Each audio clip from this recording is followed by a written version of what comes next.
যতগুলো social media platform রয়েছে সবগুলোতে শুধুমাত্র টার্গেট এই ছাত্রদল এবং এখন যেহেতু নির্বাচন চলে আসছে বিএনপিকে কেন্দ্র করে 50% মিথ্যাচার করে নিউজ করা হয়। যারা বট বাহিনীর উপর ডিপেন্ড করে ফেক আইডির উপর ডিপেন্ড করে বাংলাদেশের রাজনীতি করছে তারাই এর নেপথ্যে থেকে যাচ্ছে। বিকৃত মানসিকতার পূর্ণ এটি সমাজ ব্যবস্থা গড়নে একটি ছাত্র সংগঠন ভূমিকা পালন করছে। 148K লাইক এবং দেখেন শেয়ার কমেন্টস, কিন্তু অপর যে পোস্টগুলো রয়েছে সেখানে 2.1K কিংবা 701K 1.4K 246K, কিন্তু এরকম একটা পলিটিক্যাল মুখরোচক ইস্যু মিথ্যাচার এবং বানিয়ে একটা ফটো কার্ড তৈরি করেছে, সেটা 148K লাইক কমেন্টস হয়ে গেছে। তো তার মানে সে তো একটা নেশার মধ্যে পড়ে গেছে যে আমি এই টাইপ যখন মিথ্যাচার কিংবা একটা মুখরোচক বানিয়ে করা যাবে, যদি আমি ধরাছোঁয়ার বাইরে চলে যাই তো আমার পেজে রিচ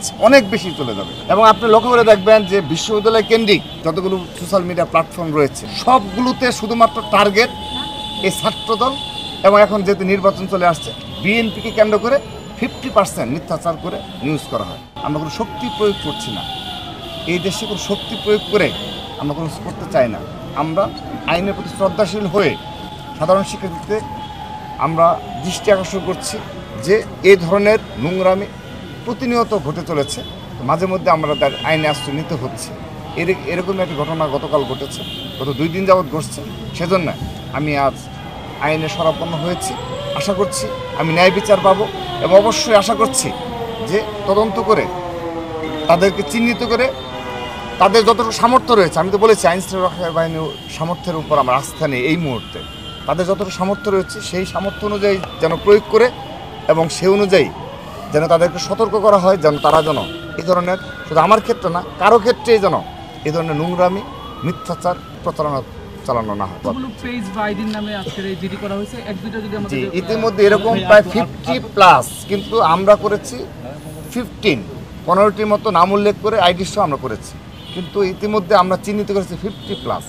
তো এরকম করলে ওয়ান সারাদিন ঘাটারি করলে, এবং সবচেয়ে বড় বিষয় যেটা, যারা বট বাহিনীর উপর ডিপেন্ড করে ফেক আইডির উপর ডিপেন্ড করে বাংলাদেশের রাজনীতি করছে তারাই এর নেপথ্যে থেকে যাচ্ছে সবসময়। অর্থাৎ একটা বিকৃত মানসিকতার পূর্ণ এটি সমাজ ব্যবস্থা গড়নে একটি ছাত্র সংগঠন ভূমিকা পালন করছে। তারা হয়তো মুখে একটা বলে কিন্তু নেতাকর্মীদের নির্দেশনাতে আরেকটি, এটা আমরা বারবারই বলে এসেছি এবং এটি প্রমাণিত।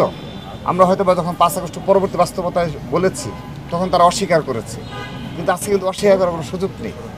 এখন তারা অপর ছাত্র সংগঠন যারা রয়েছে তারা বারবার এই বিষয় সামনে নিয়ে এসেছে যে একটি মাত্র ছাত্র সংগঠন রয়েছে যারা প্রতিনিয়ত এই ধরনের মিথ্যাচার প্রপাগান্ডার সাথে সরাসরি জড়িত রয়েছে এবং এদের আর্থিক পৃষ্ঠপোষকতার জন্য একটি বৃহৎ ব্যবস্থা গড়ে তোলা হয়েছে। তো আমি আশা করছি আইন শৃঙ্খলা রক্ষাকারী বাহিনী, যারা এই দেশে বট বাহিনী নিয়ন্ত্রক এবং ফেক আইডির মাধ্যমে যারা ছাত্র রাজনীতি করে, মূল দলের রাজনীতি করে, তাদের বিরুদ্ধে অবশ্যই ব্যবস্থা নেবে। কিন্তু তারা যদি ভেবে থাকে আজ নয় কাল এভাবে ব্যাশিং করে একটা কিছু বাংলাদেশে ঘটিয়ে ফেলবে, আমি স্পষ্টভাবে বলতে চাই ইতিহাসের পুনরাবৃত্তি হবেই। তারা অবশ্যই এই যে একটু আগে আমি বলেছি প্রতিটি ক্রিয়ারই একটা সমান ও বিপরীতমুখী প্রতিক্রিয়া রয়েছে, এই প্রতিক্রিয়ার জন্য তারা যেন অপেক্ষা করে, সেই প্রতিক্রিয়াই বাংলাদেশে করবে।